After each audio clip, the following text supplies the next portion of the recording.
absolutely do. Like people monitor cell phone usage. I think same thing. You got to monitor the use of these tools and how they're being used. I mean, if it's being used to help them with homework, great. But then you got to limit what else they can do with it, right?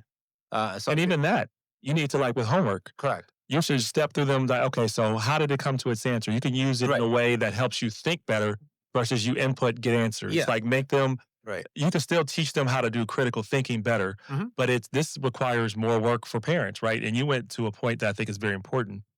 How you're talking about Gen Z essentially and some alpha interact.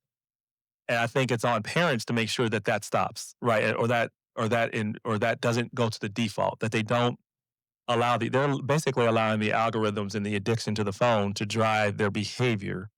And it is affecting human interaction, whether we say it is definitely true. Hmm. And it's definitely part of, I think, every generation has its own struggles and things that occur to it. You know, this Gen Zers and Gen Alphas are the first ones that have full integration with social media. Correct. And they had algorithms programming them to interact and engage. That's part of why they do that.